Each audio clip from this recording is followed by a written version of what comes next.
Thank you for listening to Heart Chat Stories. I'd really love to hear your thoughts, so don't forget to leave a comment and share these stories with someone who might need them.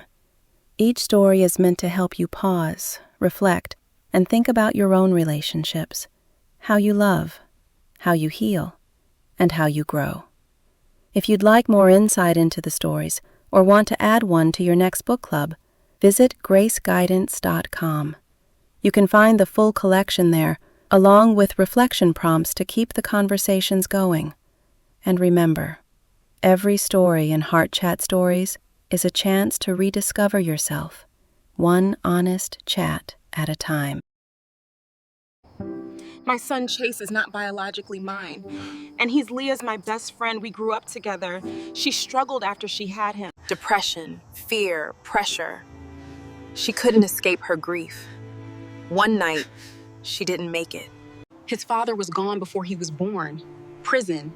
Now he's clean and he wants custody. The court hearing is soon. She left a note and a will. She wanted me to raise Chase. She trusted me with his whole world. I need to prove stability, a home, a life that makes sense. Chase is my heart, Orin. We are so new to this, but I don't expect you to become anything for him you can't handle. I respect that. So if you can't handle my life, then we can go no further. I'm not running, not anymore. The next afternoon, Honesty stood on the front lawn with Orin, going over the day's updates. The air smelled like sawdust and freshly turned soil. Progress. She kept glancing down the road, and finally Orin noticed. "You expecting someone?" he asked. "My mom," she said, adjusting the hem of her shirt. "She's dropping off Chase after preschool." Orin swallowed, tension snapping back into his shoulders. He wasn't ready. But ready wasn't a luxury he got anymore. A car slowed to a stop at the curb. Chase hopped out, tiny backpack bouncing, curls shining in the sunlight. His sneakers lit up with every eager step as he spotted Honesty. "Mommy!" he yelled, running into her arms. Orin froze, not because something was wrong, but because everything about it felt too familiar. Honesty hugged Chase tight, then gently nudged him to face Orin. "Chase, this is Mr. Orin. He's helping fix our house so we can live here." Chase looked up, way up, eyes round with curiosity. "You're really tall," he announced.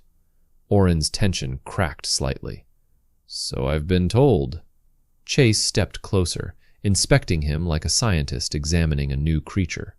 "Are you strong?" "Strong enough," Orin replied, fighting a smile. Chase held up a small hand for a high five. Orin gave him one, gentle but solid. The kid beamed. "You fix stuff?" Chase asked next. "That's the job," Orin said. "I make things stand when they want to fall." Honesties took a deep breath, because those words were about more than houses. Chase grabbed Honesty's hand and tugged. "Can he come inside now? I want to show him my dinosaurs. They roar really loud." Orin's heart clenched. He wanted to say yes. He also wanted to run. Honesty noticed the hesitation and placed a calming hand at Chase's shoulder. "Maybe another time, buddy," she said lightly. "Mr. Orin has work to finish outside." Chase nodded in the way only kids do, acceptance without question. He raced past them toward the backyard, chasing an imaginary T-Rex. Honesty turned back to Orin. "Thank you for being kind," she said softly. Orin exhaled, a breath he didn't know he'd been holding. "He's great." "He is," she said proudly. "He's everything." Orin nodded, swallowing the fear that rose in him like a tide, because for the first time since his heart was broken, he didn't see danger or a reminder of what he'd lost. He saw a chance to become the kind of man he always thought he could be. Before he could think too hard about it, Chase sprinted back. "Mr. Orin!" "Yeah?" Orin asked. Chase grinned wide. "Thank you for fixing our home." Orin blinked, the sincerity hitting like a punch straight to the heart. "You're welcome," he managed. But inside, something reshaped itself, quiet and unexpected. The solarium's glass walls glowed amber under the setting sun, casting long reflections across the circle of chairs. Orin dropped into his usual seat, back row, but he didn't feel like hiding tonight. Marcus opened the floor. "What's on your mind this week?" Orin didn't wait for someone else to go first. "I met her child," he said. That got attention fast. He ran a hand over his jaw. "His name is Chase, 4 years old, almost 5. Big smile, smart as hell."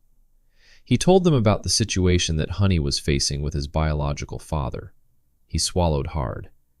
"And I panicked." Marcus nodded slowly. "What part scared you?" "Everything," Orin admitted. "How fast he liked me, how fast I liked him.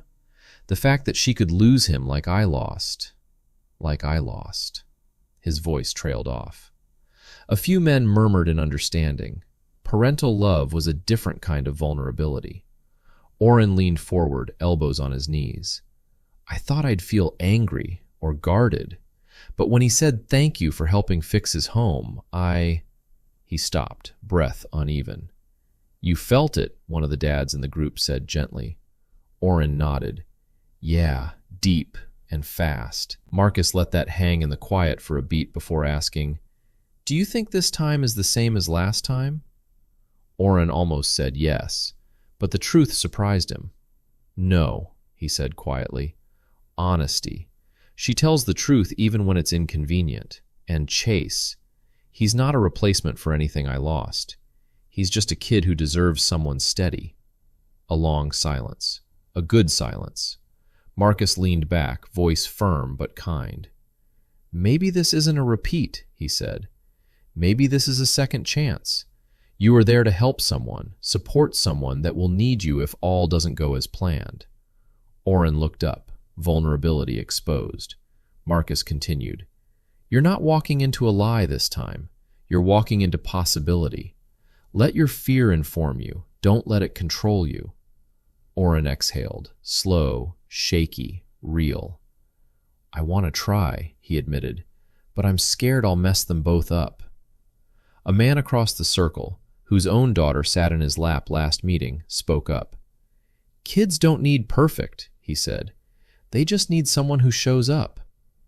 Orin felt those words crack something open, a locked place he never thought would see daylight again. Orin parked outside the Windsor West villa, palms sweaty on the steering wheel. He hadn't been nervous for a date since high school, but this wasn't just a date. This was honesty and Chase. Honesty stepped outside first, casual, beautiful, smile softening when she saw him. Chase followed, holding her hand and clutching a small toy dinosaur in the other, sneakers flashing with every step. "You ready?" Orin asked, trying to sound calm. Chase nodded exaggeratedly. "I like food and games," he announced. Honesty laughed. "What he means is yes." So they went, to the same arcade pool hall hybrid where fun had first cracked Orin's walls open. Chase insisted on sitting beside Orin in the booth, pressed right up against him like they'd known each other forever. Honesty watched with a warmth that tightened Orin's throat. "So, Chase," Orin asked, opening a napkin for him, "what's your favorite dinosaur?" "Velociraptor, because they're fast, like me." He tapped his light-up shoe twice for proof. Orin chuckled. "Solid choice." Honesty's foot brushed Orin's under the table by accident, or maybe not, and neither moved it away. After pizza came pool. Chase insisted on helping both of them hit the cue ball. His tiny hands on Orin's bigger ones did something unexpected, softened him, scared him, rooted him, but he didn't run. Air hockey and close quarters. Chase quickly discovered that air hockey was his superpower. Honesty cheered. Orin pretended losing was part of his plan. Then came the machine malfunction. The puck got stuck in a corner. Honesty and Orin both leaned in at the same time to reach it, their faces suddenly inches apart, her breath brushing his lips, his hand covering hers. For one dizzy heartbeat, the world muted. Honesty's eyes flickered down to his mouth. His did the same. But before gravity could pull them the rest of the way— "Did I win?"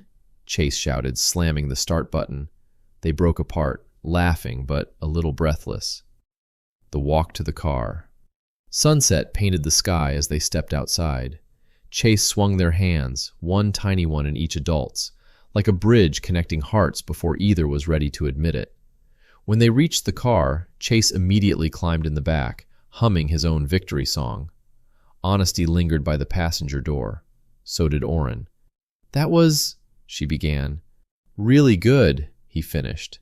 They shared a look, full of promise and caution. Honesty tucked a curl behind her ear. "Thank you for including him. That meant a lot." Orin swallowed, letting himself feel instead of fear. "He's a great kid." A beat of silence. Then Honesty leaned in, not kissing him, but close enough that it rewired his entire nervous system. Her voice was a whisper. "You're a good man, Orin Wilde." He could have closed the distance. He wanted to. Every muscle begged for it. But Chase's laughter floated from inside the car. Thank you for listening to Heart Chat Stories. I'd really love to hear your thoughts, so don't forget to leave a comment and share these stories with someone who might need them. Each story is meant to help you pause, reflect, and think about your own relationships, how you love, how you heal, and how you grow. If you'd like more insight into the stories or want to add one to your next book club, visit graceguidance.com. You can find the full collection there, along with reflection prompts to keep the conversations going. And remember, every story in Heart Chat Stories is a chance to rediscover yourself, one honest chat at a time.